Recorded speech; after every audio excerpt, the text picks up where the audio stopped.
Yesus. Amin. Semua mengangkat tangan kita. Amin. Semua menengadahkan wajahmu. Amin. Ibadah yang setiap kali kau adakan Amin. bukan hanya sebuah pertemuan, tapi pemujaanmu kepada Tuhan. Bukti cintamu kepada Tuhan. Amin. Angkat wajah, ku mau memujimu, ku selalu pujimu, ku mau menyembahmu, ku selalu sembah. Kau yang layak, kemuliaan,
Engkau Bapa Allah Elohim kami. Terpujilah buat kehadiran-Mu, terpujilah buat kesempatan yang ada. Semua kami hadir bukan oleh karena manusia, tapi karena kerinduan hati. Kami semua hadir, kami mau bertumbuh, dan kami bukan saja terima berkat, tapi kami mau menjadi saluran berkat. Tidak menutup keberadaan kami, kekurangan, kelemahan kami, tapi dalam keadaan kami seminim mungkin kami dapat berbagi kepada orang-orang yang membutuhkan pertolongan. Kami tahu Tuhan punya jalan supaya kami menjadi sumber bagi mereka. Terima kasih Bapak. Berkati persekutuan kami siang hari ini dengan konsep-Mu, dengan pengajaran-Mu, supaya sekali lagi kami memiliki bekal dalam jalan hidup kami, menjalani iman kami lebih benar, lebih berkenan. Dalam nama Yesus, semua yang siap diberkati firman Tuhan katakan amin. Tepuk tangan buat Tuhan. Silakan kembali duduk. Puji Tuhan. Lama tidak kita jumpa, tapi perjumpaan yang ada ini Tuhan baik buat kita. Amin. Melihat keberadaan saudara sehat, itu sudah sukacita. Melihat keberadaan saudara baik-baik, itu sudah kemurahan Tuhan. Kalau ditambahkan adanya perjumpaan pada siang hari ini, itu ada pertambahan dari Tuhan. Percaya katakan amin. Tepuk tangan sekali lagi buat Tuhan. Nah, dalam kesehatan tubuh, jiwa, dan roh, tema pilihan yang saya siapkan buat pembelajaran kita siang hari ini adalah tentang motif atau komposisi kesempurnaan. Saya coba berbagi secara perlahan-lahan dan sesederhana mungkin untuk saudara. Ya, tema pilihan yang saya siapkan buat pembelajaran pembekalan kita, edukasi kita hari ini adalah tentang motif atau komposisi kesempurnaan. Katakan motif, komposisi, kesempurnaan. Sekarang katakan kepada kiri kanan saudara, kita belajar motif, kita belajar komposisi, kesempurnaan dalam kekristenan. Ya, tentu Tuhan mau sekali kita menjadi satu pantulan, cermin Kristus ada di dalam kita. Nah, konteksnya topik pilihan saya terambil dari 1 Yohanes pasal 2 ayat yang ke-6. Saya akan bacakan buat saudara. Dicatat saja. Ya. 1 Yohanes pasal 2 ayatnya yang ke-6. Barang siapa, begini seruannya. Saya baca ya. Barang siapa ditentukan di sana. Ditentukan di sana. Barang siapa ditentukan di sana yang mengatakan, saya jadi tambahkan supaya ada kata-kata yang saya tambahkan supaya saudara bisa lebih tangkap pemahamannya.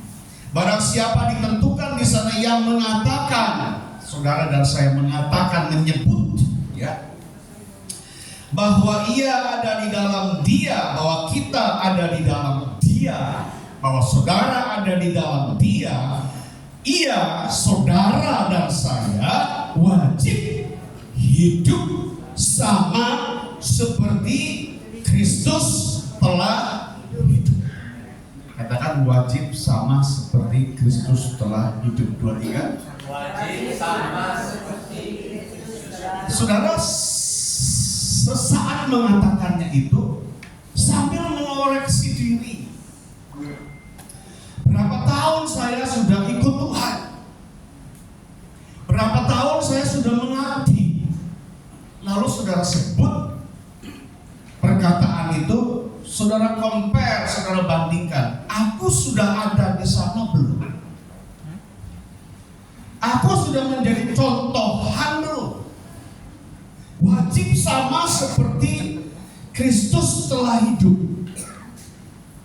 Di terjemahan lain divalidkan, gereja, saudara dan saya harus, berarti kalau ada kata harus, ada kata kemutlakan. Katakan kemutlakan. Tidak bisa ditawar, sudah. Tidak bisa ditawar ini, sudah.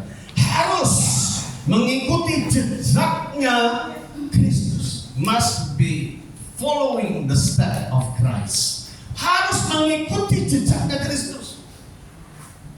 Barang siapa saudara siang hari ini yang menyebutkan kamu adalah Kristen, siapa yang Kristen di sini? Coba katakan. Yang merasa dirimu Kristen harus mengikuti jejaknya siapa? Kristus. Bukan jejaknya saya. Kristus. Bukan jejaknya para pendeta yang diundang ke sini. Tidak penting, saudara. Karena manusia punya banyak kekurangan, manusia punya keterbatasan, manusia punya banyak kelemahan. Tidak usah saudara mengidolakan siapapun yang ada di ruangan ini. Pemimpin-pemimpinmu nggak perlu diidolakan. Setuju katakan amin? Amin. Gak usah dipuja-puja, gak usah. Mereka manusia biasa. Mereka punya kelemahan dan kekurangan. Harus teladannya Kristus. Harus polanya Kristus. Kenapa demikian? Sebab di Yohanes pasal 13, ya saudara catat pelan-pelan. Di Yohanes pasal 13 adalah juga merupakan deklarasinya Tuhan. Jadi bukan saja himbauan tadi, tapi ini keputusannya Tuhan sendiri. Perintahnya Tuhan sendiri, saudara. Di ayat 15 berbunyi seperti ini. Sebab Yohanes 13 ayat 15, ini keputusannya Tuhan, ya. Katakan keputusan Tuhan. 2-3. Jadi kalau Tuhan sudah beri perintah, Kristen tidak boleh nawar-nawar. Katakan amin. Tidak boleh aku sudah ketuaan, ini tidak ada. Dalam Tuhan tidak ada ukuran usia.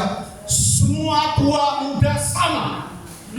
Katakan amin. Amin. Jadi walaupun saudara jalan berbungkuk-bungkuk di depan saya, biasa, sama saudara. Cuma menang tulang saja saya. Lihat toh, mudanya menang tulang. Seperti tadi mama turun susah. Saya enggak terlalu atensi untuk hal seperti itu. Karena sama. Saya cuma menang tulang, saudara. Keputusannya dari Tuhan sama. Setuju katakan amin? Sama toh? Sama, perintahnya sama. Tuhan enggak mau lihat yang tua, kasih perintahnya A. Tuhan melihat yang sedang usianya, perintahnya B. Enggak, sama perintahnya. Sebab aku telah memberikan suatu teladan. Ini Yesus sendiri berkata, I give you my reflections. Aku telah memberikan pantulanku kepada kamu. Sehingga Tuhan sendiri yang ngomong. Bukan diajarkan para rasul, bukan diceritakan, disaksikan para murid. But God says, Tuhan berkata, aku telah memberikan suatu teladan kepada kamu supaya kamu juga, saudara dan saya, berbuat sama seperti yang telah kuperbuat kepadamu. Setuju katakan amin? Amin. Sama. Jadi topik saya tadi, komposisi kesempurnaan dalam Kristen itu penting.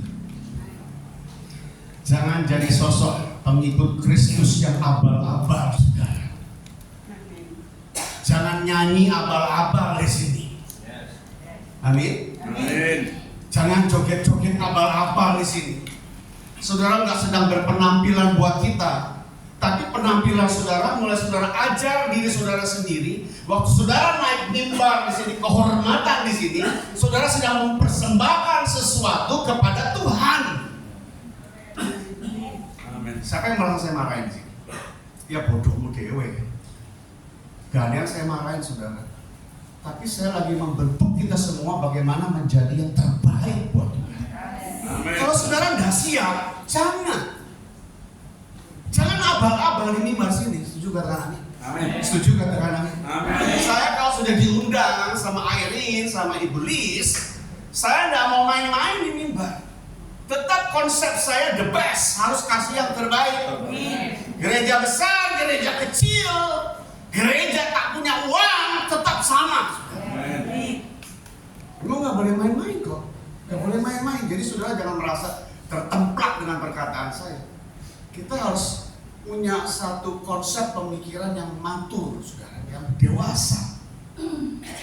Jangan cuma asal kumpul-kumpul saja. Percuma kalau kita kumpul-kumpul saja.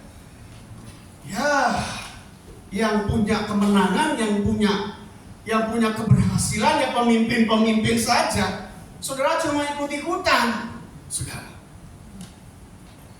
jangan cuma jadi pengikut, tapi jadi teladan Kristus. Amin. Katakan, aku mau jadi teladan Kristus. Nah, berdasar dari esensi Yohanes 13 ayat 15 inilah, kita akan belajar lebih lagi kedalamannya, yaitu tentang 3 performa atau 3 kinerja keunggulan dalam Tuhan. Jadi Tuhan nilai, Tuhan kasih angka buat kita kalau kita mengerjakan 3 pola ini. Kalau kita menerapkan, mengimplementasikan yang diajarkan Tuhan siang hari ini, ya, Tuhan mengatakan baru kepada kita, memberi stempel, kamu gereja yang unggul di hadapanku, kamu jemaat yang unggul, paguyuban pelangi kasih yang unggul di hadapannya. Cuma kok kayaknya yang tuek-tuek pada kemana semua ini? Gak ada berita lanjutannya, iblis. Pada kemana semua pasukan yang dulu? Apa dibuangin semua? Jangan merasa terbuang ya. Tapi kadang-kadang kita kalau sudah umur cepat tersunggingan, diomongin keras, tersinggung. Pak, omongin pelan-pelan, saudara-saudara ngantuk tidur semua. Mesti digituin saudara ngomongnya. Jangan yang duduk, yang nyanyi aja tadi merem-merem. Nyanyi loh. Bukan WL-nya, enggak. WL-nya seger banget. Ya. Lagi yang di belakang. Betul-betul seperti artis yang sebelah kanan dari sini.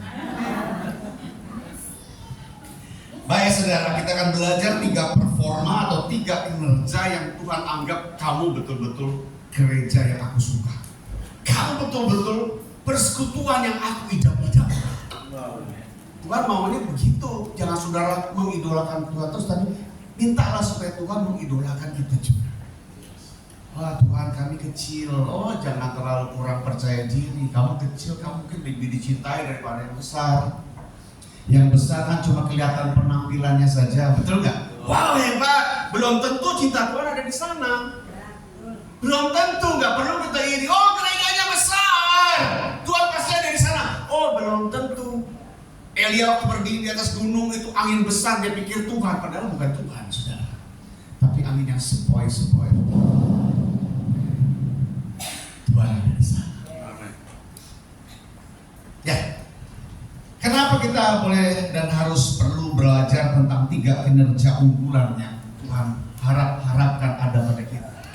Sebab nilai Tuhan, perhatikan baik-baik, nilai Tuhan bukan karena berapa banyaknya jam doa kamu. Oh, kamu berdoa terus. Oh, kamu berdoa terus. Oh, kamu berdoa pagi, siang, malam, kamu berdoa terus. Lalu kamu mendapat nilaikah dari Tuhan? Kamu dianggap unggul sama Tuhan? Enggak, saudara, Tuhan nggak lihat itu. Doa kewajibanmu. Bukan kewajiban Tuhan kasih nilai sama kamu. Setuju katakan amin? Jadi jangan bangga kalau saudara berdoa yang banyak. Siang, pagi, malam. Doa 10 jam satu hari. Mencuri dari 24 jam, 10 jam, 14 jam kamu hidup dalam kemanusiaan. 10 jam kamu kasih Tuhan. Bahkan lebih lagi ada yang 14 jam, ada yang 24 jam kasih Tuhan. Lalu kamu bangga begitu. Kamu dapat nilai baik dari Tuhan? Enggak, sudah enggak. Saya ini melayani Tuhan sudah 37 tahun sekian. Bukan berarti saya dapat nilai dari Tuhan karena saya punya doa banyak sama Tuhan. Yang penting doa itu kewajiban kita, bukan kewajiban Tuhan. Tuhan sudah duluin kita, ajar kita bagaimana kita memiliki jam-jam doa yang benar. Amin. Sekarang tanggung jawabmu bagaimana berdoa, meneladani, mempolakan Kristus secara Kristus berdoa. Itu yang betul. Jadi jangan minta upah kalau kamu sudah banyak doa. Tuhan, saya kan sudah banyak doa nih, mana upahnya? Nggak ada nilai dari Tuhan. Nilaimu nggak 10, paling cuma 2 nilaimu lewat doa. Tapi saya nggak mengajar saudara dari malas berdoa ya. Ingat baik-baik kata-kata saya. Doa adalah kewajibanmu yang kamu nggak boleh tutup apa-apa dari Tuhan. Amin. Jadi kalau doa jangan terus minta berkat, minta tolong sama Tuhan. Doa itu yang benar, bagaimana kamu membangun percakapan yang benar dengan Tuhan. Jangan minta terus. Ya wong kere aja kamu. Kamu memang gak punya apa-apa mungkin, tapi kamu di hadapan Tuhan kamu gak miskin. Jadi bangunlah satu sikap doa yang benar sama Tuhan. Bukan juga berapa banyak rajinnya kamu punya ibadah. Oh, kamu datang terus ibadah hari Minggu, ibadah hari Jumat, ibadah hari Sabtu, ibadah hari Senin. Ada persekutuan, datang doa, ibadah. Enggak. Nilai Tuhan enggak di sana. Tuhan ngajar kamu jangan menjauhi dari pertemuan yang seperti biasa diadakan. Tuhan ngajar, tapi dari apa yang Tuhan ajar kamu lakukan, jangan menuntut apa-apa di sana. Kamu ibadah jangan tuntut apa-apa dari Tuhan. Datang ke sini jangan menuntut apa-apa sama Tuhan. Walaupun kamu dapat apa-apa, tapi kamu jangan boleh tuntut apa-apa dari Tuhan. Supaya kamu gak kecewa kalau kamu gak dapat apa-apa. Ya, katakan amin. Lihat kiri kanan, tuh dengar tuh.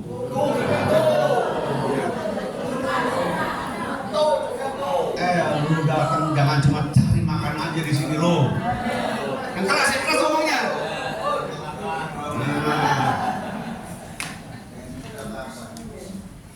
Saya ngomong ini bukan sebelum saudara, supaya kalau ada orang ngecap kita, lo cari makan, siapa yang cari makan? Gitu loh. Kau datang ke sini buat cari Tuhan, bukan cari makan. Makan urusan belakangan. Sebab Tuhan tidak pernah meninggalkan dan membiarkan kita seorang diri. Tuhan pasti memberkati umat kita. Tepuk tangan. Tuhan dulu baru lihat siapa. Bukan juga karena berapa hebatnya pelayananmu. Tuhan nggak lihat itu. Wow, pelayanan terus. Ya. Pak siapa namanya? Pak Heri. Heri apa? Heri. Suami istri. Makanya mukamu mirip. Bagai pinang di belah dua. Belahan jiwa. Bukan berapa hebatnya pelayananmu, berapa seringnya pelayananmu. Tuhan nggak nilai itu. Pelayanan saya katakan itu kewajiban kita untuk Tuhan. Kamu dipanggil bukan untuk dirimu saja, kamu dipanggil juga untuk melayani yang seperti mengalami seperti dirimu. Layani mereka. Bukan juga berapa besarnya pemberian kamu. Jangan bangga kalau kita bisa kasih banyak sama gereja. Setuju katakan amin? Para pemimpin di sini, para supporter jangan bangga kalau kamu bisa bagi sesuatu buat gereja. Juga nggak ada nilainya sama Tuhan. Nggak ada. Itu cuma peranmu, pertunjukanmu sebagai orang Kristen kepingin lakukan ini. Tapi bukan nilai, bukan. That is not the main point. Itu bukan nilai utama dari Tuhan. Jangan salah, jangan bangga kamu bisa kasih ini, sudah kasih itu. Yang terlalu bangga. Sebab yang dilihat Tuhan adalah refleksi perubahan. Bukan tadi semua itu. Nilai yang terbesar adalah refleksi perubahanmu atau mutu karaktermu. Jadi begini, sempit katanya. Doa, ibadah, pemberianmu percuma kalau akhlakmu jelek. Setuju kata amin? Jadi kalau sifatmu jelek, percuma ibadahmu gak ada arti. Sifatmu jelek, doamu gak ada arti. Ibu-ibu habis doa kenceng-kenceng nangis, air mata semua keluar, belum keluar. Habis itu kamu bicarakan, gosipkan tetanggamu, kamu maki-maki, ya, kamu ngata-ngatai anakmu, nggak ada nilainya. Maka tadi saya katakan doa itu kewajiban, tapi karaktermu adalah pertunjukan kepada Tuhan. Ini loh Tuhan. Tolong aku Tuhan, kalau aku masih kurang. Amin. Jadi yang penting adalah refleksi perubahan dan mutu karakter. Karena itu juga yang merupakan pesannya Rasul Paulus di Roma pasal 12 ayat yang pertama. Nah ini saya bacakan dari terjemahan yang lain. Ya, saudara punya kitab terjemahan baru. Saya ambil dari terjemahan lain supaya lebih klik gitu pengertiannya. Di Roma 12 ayat 1 dalam terjemahan bahasa Indonesia sehari-hari bunyinya seperti ini. Saudara-saudara, Allah itu sangat baik kepada kita. Setuju, katakan amin? Dengar saja saya bicara ya. Itulah sebabnya kata Rasul, saya minta dengan sangat. Ini kayaknya Rasul ini ngomong berharap kepada jemaat di Roma. Saya minta dengan sangat supaya kalian, kata Rasul kepada jemaat di Roma, kata Tuhan dan saya berkata kepada saudara, supaya kalian semua itu di sini rela mempersembahkan dirimu sebagai suatu korban hidup yang khusus untuk siapa? Untuk Allah yang menyenangkan hatinya. Jadi sesuatu yang kita persembahkan bukan untuk menyenangkan dirimu. Sesuatu yang kita bagi kepada Tuhan itu bisa menyenangkan Tuhan, yang bisa membuat Tuhan berkenan, yang bisa melihat Tuhan bisa melihat bangga aku sama kamu. I have my proud to you. Kamu punya kebanggaan yang luar biasa sama kamu. Nah buat itu loh maksud saya, buat itu loh saudara. Ya kita harus buat itu supaya Tuhan bangga. Nah merespon ayat ini juga apa saja produknya yang harus kita esensialkan atau kita utamakan. Produknya apa saja? Ya, produknya apa saja tentang komposisi, tentang motifmu yang benar, yang sempurna, tentang bagaimana yaitu performamu, kinerjamu yang memberikan keunggulan, yang membuat Tuhan senang. Yang pertama, saudara, kalau dari Yosua pasal 24, saudara bisa catat. Yang pertama, kalau dari Yosua pasal 24 adalah tentang harusnya adanya transparansi. Tolong sebut sama-sama. Satu adalah transparansi. 2, 3. Satu, transparansi. Di kinerja, produk kinerja yang pertama yang Tuhan senang ada pada kita adalah tentang transparansi. Katakan sekali lagi transparansi. Transparansi. Tentu biar Ibu Freddy nggak catat. Biasanya suka nyatet. Minta sama saya aja di rumah nanti ya. Enaknya begitu suami istri.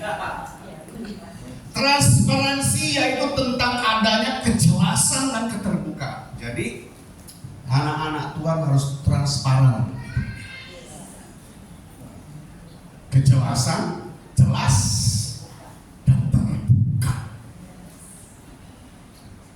Tidak boleh ada yang tersembunyi atau disembunyikan atau kepalsuan, tidak boleh. Transparan. Sebab agama itu nggak boleh mencelak. Gampang dong bahasanya. Katakan kepada kiri kanan, agamamu nggak boleh mencelak.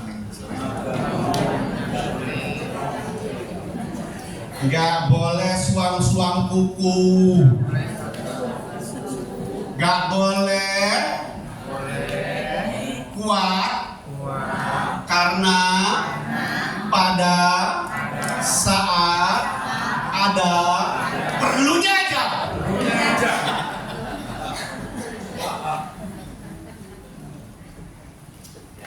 Kalau disambut di bawah, apa kabar Ibu? Baik. Karena ada perlunya datang ke sini. Apa kabar Ibu? Udah ketemu orangnya, keperluannya nggak dijawab. Biasa aja. harus terbuka, harus jelas. Makanya harus ditanyakan sama diri kita sendiri siang hari, kamu datang ke sini mau ngapain? Gitu. Aku nih kesini datang di persekutuan paguyuban pelayan. Aku mau ngapain di sini? Tanya dirimu sendiri. Supaya ada kejujuran kamu. Waktu menjawab, Tuhan mendengar jawabanmu. Oh, aku kesini maunya gini loh. Terbuka, jelas. Celanain, jangan suam-suam kuku. Kalau orang daerah bilang jangan hangat-hangat tai ayam. Bentar hebat, bentar panas, bentar dingin. Kalau ikut Tuhan ya, mau panas betulan, mau dingin betulan. Maksudnya dingin, kalau kamu mau menjauh, membeku dari Tuhan, silakan. Jangan setengah-setengah. Tar panas, tak dingin. Panas, yang hot terus buat Tuhan. Amin, saudara. Dan jangan cuma ada perlunya aja. Ada perlu surat pernikahan, datangnya rajin luar biasa ke gereja. Ada perlu minta bantuan, muncul terus, mukanya senyum. Tapi begitu bantuannya sudah dijawab, kelihatan mukanya lain lagi. Ada mau apa lagi? Banyaknya sih mau kawin itu baru ke gereja. Karena minta diberkati, minta dibantu baptisannya. Rajin. Mari ngono. Habis kawinan, ningkat saudara. Agama dipermainkan. Aku dari agama seberang, aku jatuh cinta sama itu loh. Sama ibu tadi loh yang mimpi gitu. Oh, dia Kristen tapi apa? Jadi Kristen. Mari ngecap. Mengecap. Mari ngono, minggat. Enggak terbuka, kamu enggak jelas kamu. Main-main sama manusia boleh, main-main coba aja enggak apa-apa. Tapi sama Tuhan mati kamu. Jangan main-main sama Tuhan kamu. Habis kamu. Betul. Makanya saya kenapa bertahan sampai 37 tahun yang melayani Tuhan. Saya benar-benar jaga, nggak mau main-main sama Tuhan. Susah saya nangis air mata saya. Ibu Lis aja nggak tahu kalau saya punya air mata. Mana tahu, dia cuma tahu cucunya aja di depan situ. Tuh. Bu kemana ibu air ini? Baru jalan-jalan. Saya diundang tapi bilangnya jauh-jauh. Awas pulang. Kalau nggak bawa oleh-oleh, biarin sama bini di sini.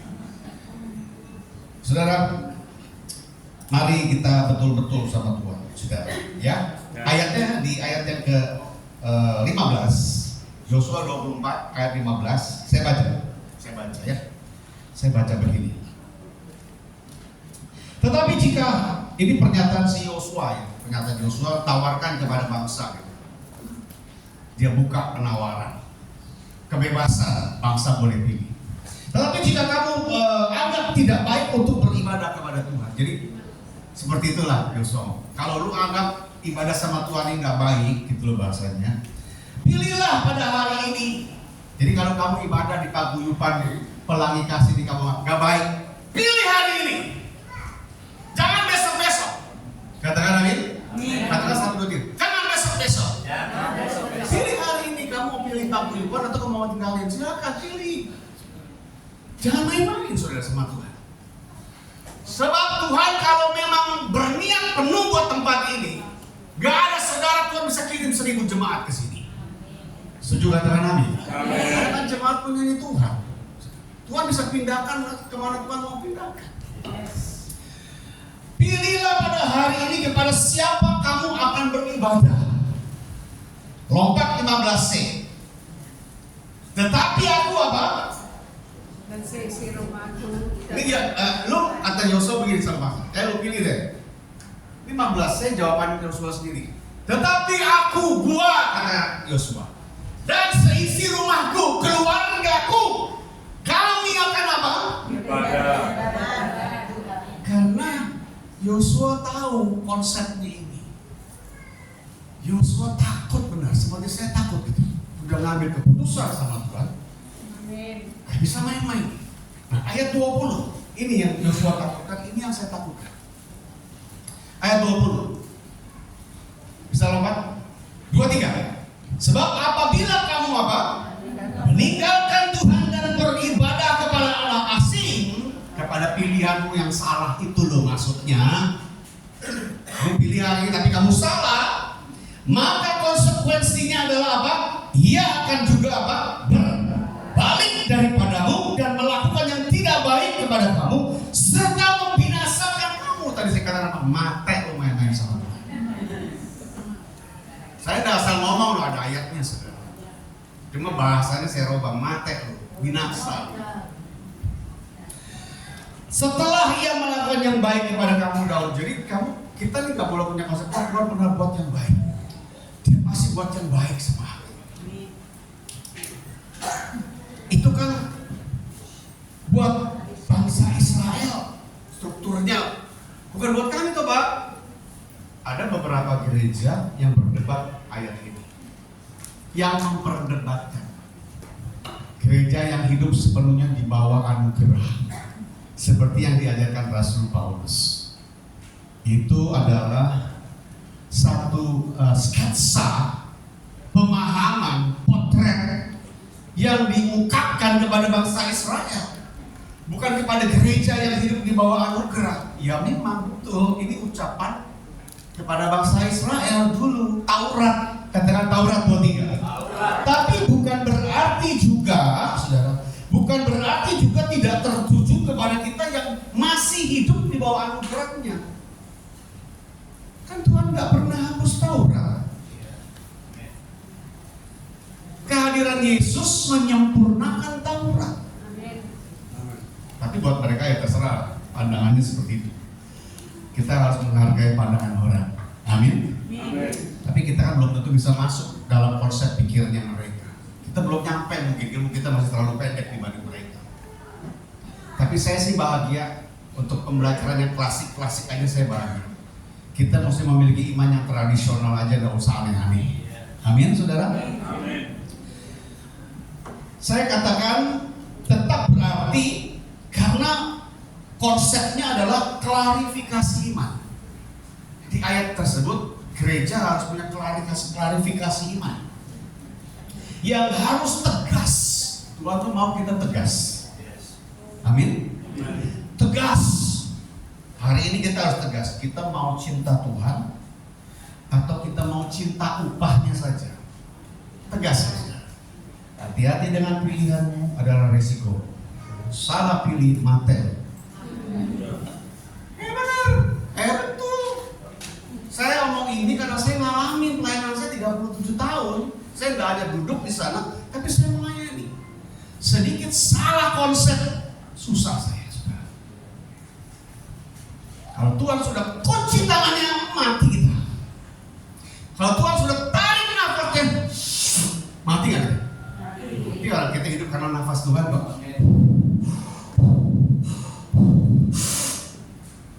Mati, saudara. Kita mesti belajar. Kamu cinta Tuhan sekarang ini apa cuma cinta berkatnya Tuhan? Kita berkat salah nggak, Pak? Nggak salah. Tapi kalau kamu melampaui Tuhan, Tuhan itu Allah yang pencemburu adanya, mati. Mati karena berkat ada nggak? Ada orang mati keberkatan ada, saudara. Mati keluarkan berkat juga ada. Karena Tuhan nggak jamin lagi proteksinya ada pada mereka. Jadi Tuhan biarkan mereka jadi kaya raya, nggak apa-apa. Tapi kalau mati kamu tertimbun harta. Tapi kalau orang yang tetap Tuhan di nomor satu kan, Tuhan menjaga kita.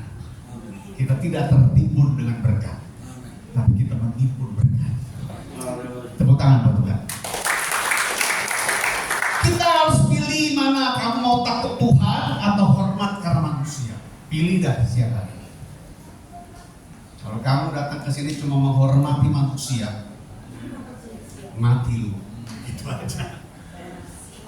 Nah, Tuhan manusia nggak bisa mengambil nyawa, Tuhan bisa mengambil nyawa, saudara. Jadi kalau kamu datang di sini karena panggilan manusia, menghormati manusia karena manusia menyiapkan semua untuk kamu bisa ada di tempat ini. Kamu gak punya hati sebenarnya buat datang untuk Tuhan, mati. Betul saudara? Sakit kita. Karena kita menghambakan diri kepada manusia. Segala apa yang dipersiapkan itu semua dari Tuhan. Kita bersyukur dan kita doakan orang yang mempersiapkan transportasi buat kita. Amin. Kita berdoa. Kita harus pilih mau melayani Tuhan atau melayani dirimu sendiri. Melayani Tuhan nggak pernah melihat apakah itu upah. Sekalipun sedikit kapan-kapan kecewa. Kecewa nggak, Pak? Kecewa ya kapan-kapan. Gak usah Pak. Kapan-kapan kecewa. Karena manusiawi biasa kita melayani, ya gak dapat apa-apa. Terima kasih sudah. Banyak Pak saya mengalami seperti itu dan dilupakan karena seperti sekarang saya baru ngajar. Melayani jangan lihat upah. Ditangkap tuh sama pemimpin-pemimpin. Dia gak lihat upah, gak usah kasih. Jadi kebiasaan gak kurang ajar. Padahal hidup pengkhotbah dari mana? Dari pelayanannya. Sekalipun gak mengharapkan, saya gak pernah harap kamu gak kasih alasan yang kasih saya. Karena biar bagaimanapun berkat gak akan pernah tercuri. Tapi banyak orang yang gak punya akhlak. Betul, saya sudah sekian puluh tahun melayani. Saya khotbah. Setelah saya khotbah, jangan pernah lihat berkat. Layanilah tanpa pamrih. Mari ngono. Betul-betul saya gak dikasih apa-apa sama orang. Lalu istri saya berkata, telepon. Waduh, kalau saya telepon berarti saya minta dong. Malu-maluin dong. Gak, istri saya maksudnya bukan lihat uang. Telepon biar dia belajar salah akhlaknya. Enggak lah. Paling saya cuma begini aja. Ya Tuhan, buat aja dia jadi miskin. Beres gitu aja. Kalau saya mau, saudara. Tapi enggak gitulah. Ya. Tuhan ajar kita. Tuhan kasih tahu sama kita, kamu mau melayani aku, upahmu dari aku. Atau kamu mau melayani manusia, upahmu dari manusia. Tentang engkau, udah pasti kamu Tuhan. Amin. Karena dari Tuhan tuh pasti yang lebih baik, yang lebih banyak. Tepuk tangan buat Tuhan. Rasul pernah memberi nasihat dalam hal itu tadi di Efesus pasal 5. Masih transparansi, saya baca berapa ini? Mau dua poin atau 3 poin? 3 poin panjang loh ini. Lapar nggak? Mau lapar nasi atau lapar firman? Saya kan diundang di sini 2 tahun sekali.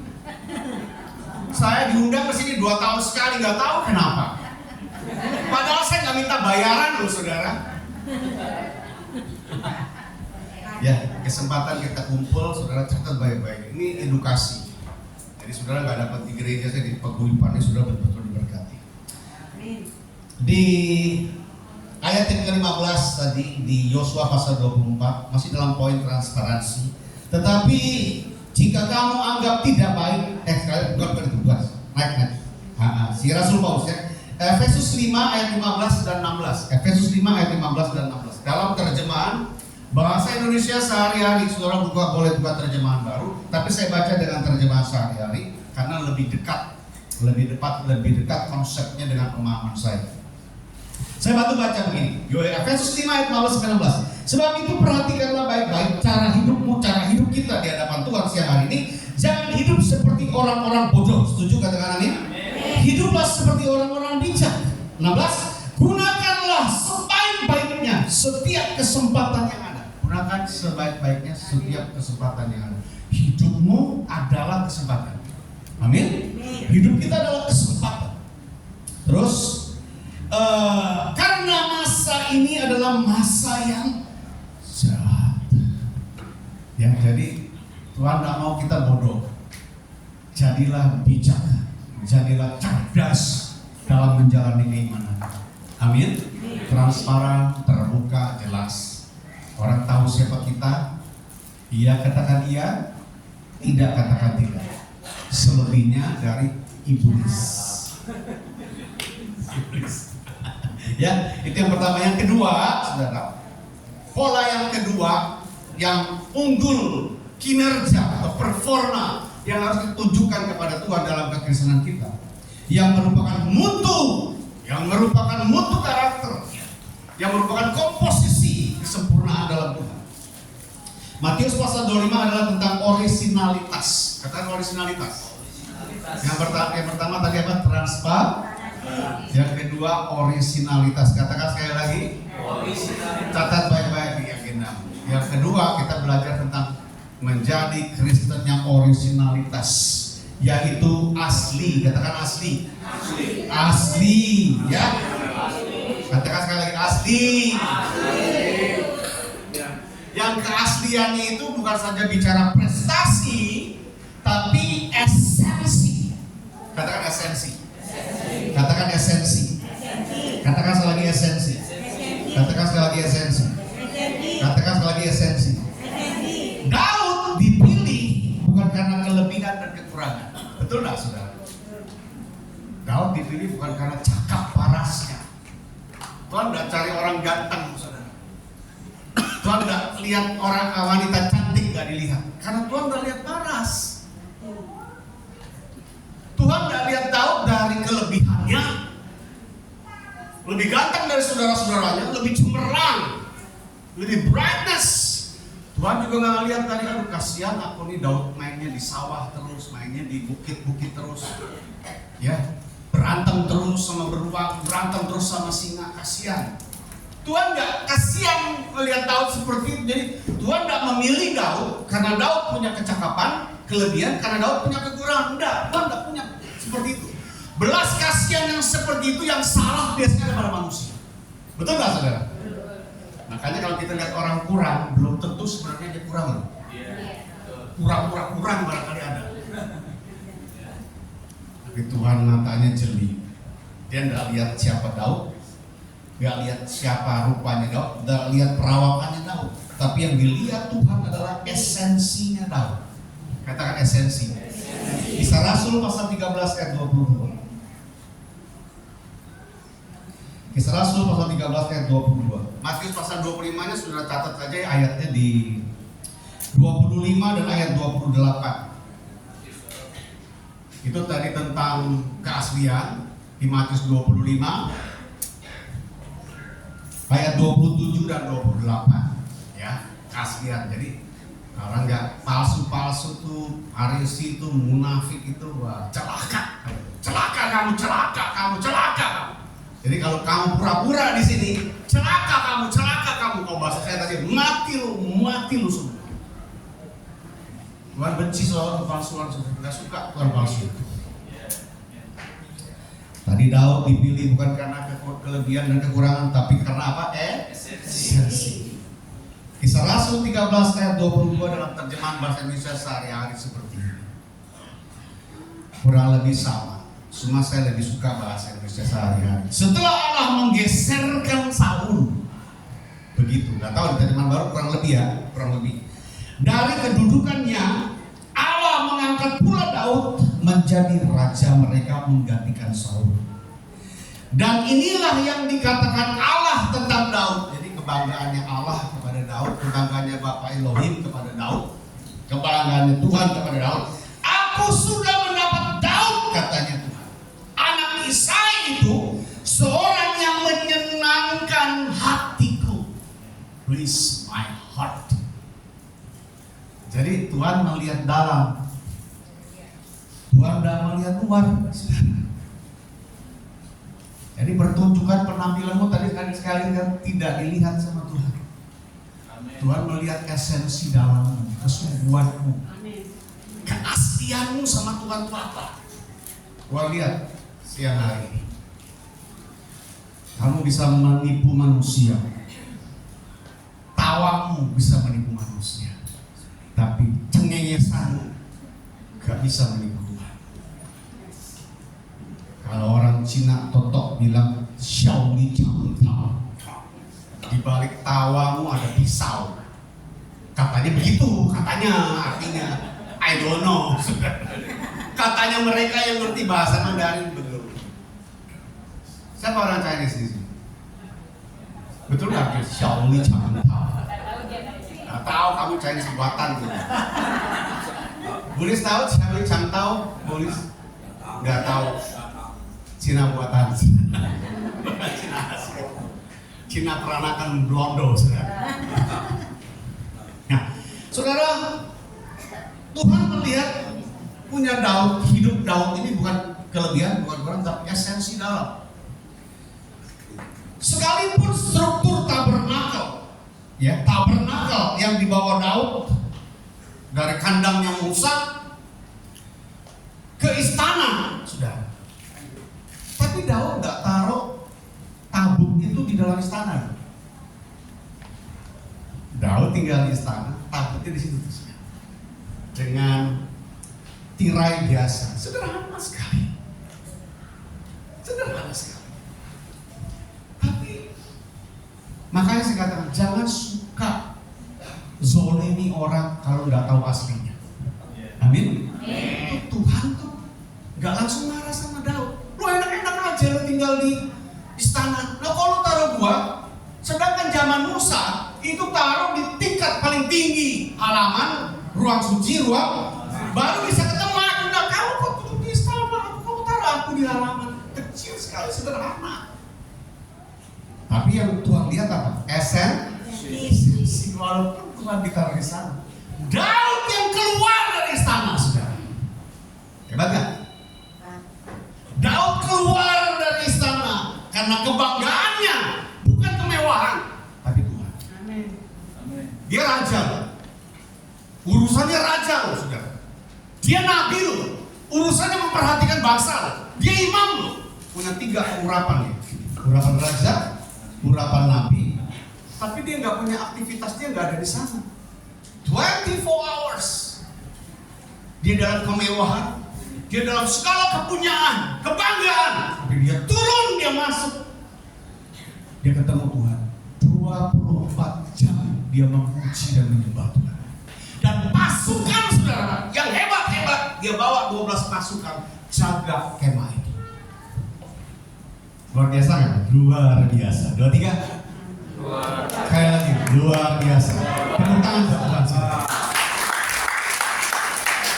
Ini originalitas, saudara. Ini keaslian. Dia nggak bangga dengan apa yang dia punya, tapi dia bangga dia punya Tuhan. Kristen harus begitu kalau asli. Nggak bangga dengan apa yang saudara punya, tapi bangga karena punya Tuhan. Itu aslinya Tuhan, saudara. Asli karakternya Kristus, asli karakternya Bapa Elohim. Ya, aktivitasnya Tuhan, kepikirannya Tuhan. Oh itu kan terlalu ekstrim Pak. Saya nggak berkata saudara meninggalkan harus dunia. Saya nggak berkata seperti itu. Tapi saudara balik, bukan 90% dunia, tapi 90% Tuhan. 10% dunia. Tepuk tangan buat Tuhan. Kalau kamu mau berlangsung nafas hidup, begitu rumusannya. Begitu memang Tuhan ini aneh kok, unik kok. Tapi kalau kamu ikutin, dahsyat Tuhan itu. Perbandingannya adalah seperti Daud berkata seperti ini. Lebih baik satu hari di pelataranmu daripada 1000 hari di tempat lain. Aku memujimu, aku menyembahmu, Kau Allah yang hidup dan menikmati semua kemurahan-Mu. Tepuk tangan, saudara.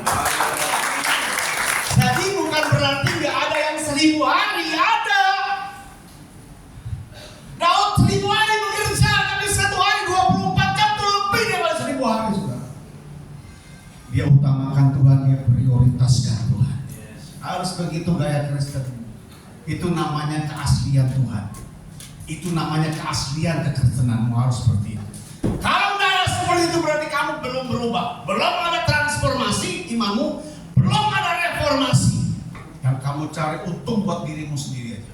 Padahal Tuhan ajar apa? Jangan cari keuntungan buat dirimu sendiri saja, tapi carilah keuntungan juga buat orang lain. Dan berikanlah keuntungan buat Tuhan. Tepuk tangan sekali buat Tuhan. Dan yang terakhir saudara adalah transcendental. Yang pertama tadi apa? Transparansi. Yang kedua Originalitas. pinter Rere. Ayat-ayatnya catat semuanya. Karena ini edukasi. Yang ketiga adalah transcendental, yaitu prinsip yang bisa menjaga akidah. Prinsipil sekali. Nggak tergoda, nggak terhasut, nggak terhanyut, nggak bisa terbawa apapun. Prinsipil sudah, akidahnya, agamanya, keyakinannya. Betul-betul prinsip di hadapan Tuhan. Transcendental itu prinsipil. Ya, yang bisa memiliki konsep seperti Yusuf yang absolut. Itu yang bisa menjaga akidah tuh belajar seperti Yusuf. Ya, dimana absolut sekali Yusuf bisa lebih memilih mengampuni dibanding dengan kebencian dan dendam. Dia diseterukan oleh saudara-saudaranya, disiasati saudara-saudaranya, dipisahkan dari keluarga dan bapaknya karena dia lihat bapaknya sayang banget sama Yusuf. Betul enggak? Sebuah manusia biasa kayak saudara dan saya pasti ada bencinya. Kurang ajar. Ada rapat, gua nggak diajak, ya Pak? Ada pembagian warisan, nggak adil, gua nggak dikasih, gitu Pak ya? Manusiawi loh Pak. Ya. Ada duit, gua nggak dibagi, nggak ada duit lu cari gua, kan begitu manusia. Begitu Pak? Iya berarti Pak pernah ngalamin Pak. Tapi Yusuf nggak seperti itu. Ya. Di Kejadian 50 ayat 19 dalam versi mudah dibaca, terjemahan versi mudah dibaca, Alkitab versi mudah dibaca. Di Kejadian 50 ayat 19 Yusuf berkata kepada saudara-saudaranya seperti ini. Jangan takut, padahal dia sudah disakiti, disiasati, dihianati, dijahati sama saudara-saudara, tapi dia tetap berkata begini, jangan takut, aku bukan Allah. Amin. Aku bukan Allah, aku tidak berhak menghukummu. Jadi kembali lagi, kalau kamu buat jahat kepada sesamamu, bukan sesamamu yang hukum. Siapa yang hukum kamu? Tuhan. Makanya saya katakan tadi, ulang-ulang hati-hati sama Tuhan. Manusia gak bisa jangkau kamu, tapi Tuhan dekat sekali sama kamu. Bagi ujung kuku, sentil kamu mati kamu. Ayat 21 dalam terjemahan baru saya kombinasikan tadi versi mudah dibaca ayat 21. Aku tidak berhak menghukummu. Jadi janganlah takut di dalam terjemahan baru sama. Karena aku akan menanggung makanmu dan makan anak-anakmu juga. Demikianlah Yusuf menghiburkan dan menenangkan hati saudara-saudaranya dengan perkataannya. Yusuf walaupun disakitin, jadi saudara walaupun disakitin, dihianati sama temanmu, sama saudaramu, sama keluargamu, sama istrimu, sama suamimu, sama anak-anakmu, jangan pernah pahit hati. Katakan amin. Kamu ditolak sama mereka, dimentahkan sama keluargamu, jangan pernah pahit hati. Jangan pernah kamu kecewa kalau pelayanan kamu tidak dihormati. Katakan amin. Tidak semua pelayanan kita dihormati. Pak ada di sini dihormati, Pak ada di gereja besar, siapa lu? Gua gak kenal lu. Saya ada di gereja besar, cukup dikenal. Ada di sini belum tentu saudara kenal nama saya. Siapa nama saya? Karena lu memang gak kenal gue. Fran aja. Kemarin bapak gue baru tahu lu. Saya Frankie Hadipura. Katakan Frankie Hadipura. Frankie Hadipura. Kiri kanan bilang itu Frankie Hadipura. Itu baru pendeta. Yang lain siapa kalau baru pendeta?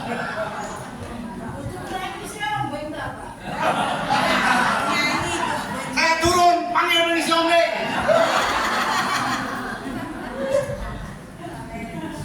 Bapak ketawa tuh, Pak, istrinya mana Pak? Oh ini yang ngomong tadi. Tadi saya tanya sama istri saya, ibu suka bawa pisang mana ya? Yang suka bawa pisang itu loh, saya dulu pernah dikasih pisang. Hah? Kok saya nggak diundang, polis? Kapan itu? Makanya kan tadi saya bilang kemana yang tua-tua itu? Nggak dijawab sama saudara. Tapi berarti saudara generasi penerus ya. Yang baru. Setahun, 2 tahun, 3 tahun coba angkat tangan saudara. Semua berarti udah tahun-tahunan ya? Oh mau dulu di sini tahun-tahunan.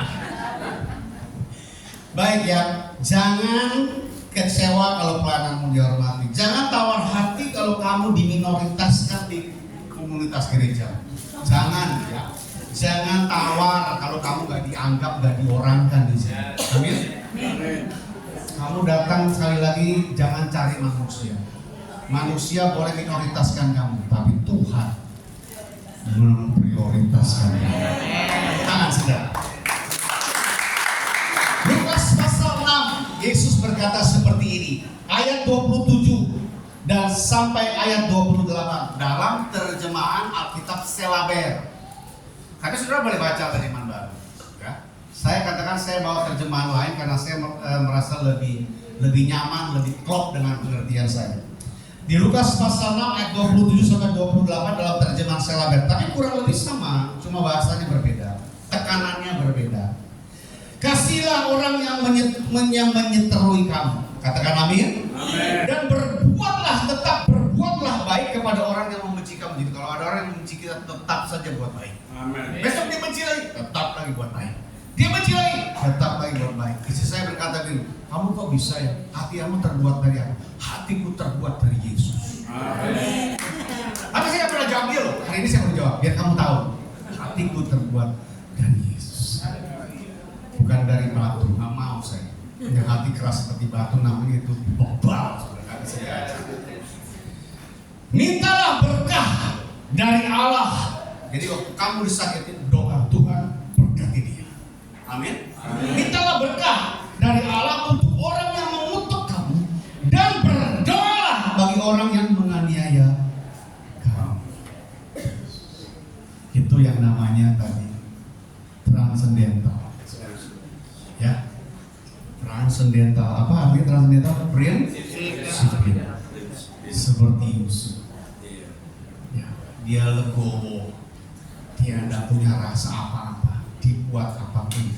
Oke aja. Amin. Oke saja. Dia tetap berbuat baik. Itu keluarga yang paling sulit untuk kita hadapi di hidup kita, bukan orang luar. Bukan. Saya musuh sama saudara, saya berani. Gak apa-apa. Kamu musuh sama saya. Tapi kalau orang dalam musuh saya, wah itu berat saudara. Musuhnya Musa yang paling berat, Harun dan Miriam. Bukan luar, bangsa besar dia bisa fight, saudara. Tapi musuhnya di dalam dia gak bisa lawan. Saudara, tapi Yusuf ajar dia lawan musuhnya di dalam, dia menang. Di luar dia diangkat. Dia menjadi orang yang percaya. Setelah dia diangkat, dia gak lupakan saudara-saudara. Di mana aku ada, kamu berada, kata Yusuf. Kamu buat seperti ini karena Tuhan punya maksud hebat dan gila sekarang. Jadi saudara-saudaranya buat jahat sama dia bilang, kamu tuh dulu buat begitu sama aku, kalau Tuhan mendahului aku supaya kamu ada menikmati sesuatu lewat aku tuh bahasanya ini begitu. Jadi dia nggak merasa teraniaya tuh. Kamu buat itu karena Tuhan punya maksud supaya kamu hidup dari aku. Iya toh? Setelah Yusuf hidup, keluarga saudaranya semua dipelihara sama Yusuf. Tepuk tangan buat Tuhan. Ya, jangan pernah baik hati, jangan pernah kecewa, jangan pernah tawar hati kalau kamu mengalami yang gak baik, karena Tuhan bisa merubah yang buruk menjadi baik. Dan terakhir, saudara, sebagai kesimpulan akhir, ayo kita bangkit berdiri dan I call you Musician kembali lagi. Kita belajar apa? 3 hal hari ini yang merupakan mutu, yang merupakan komposisi kesempurnaan. Satu apa? Transparansi.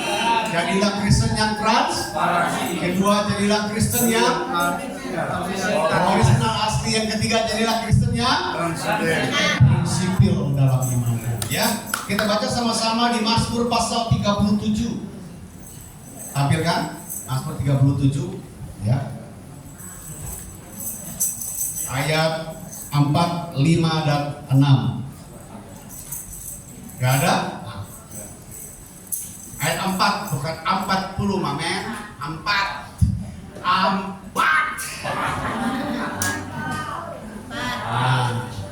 2, 3.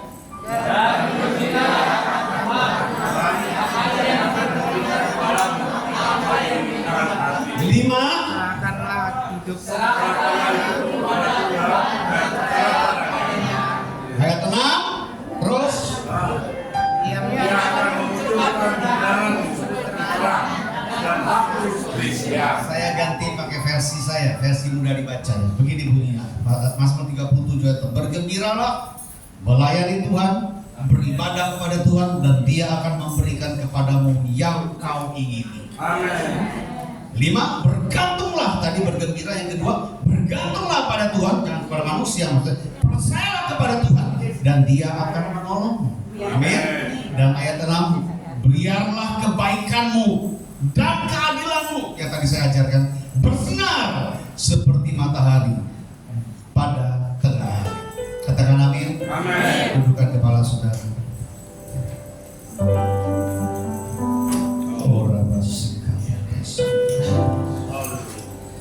Kiara batas sandara.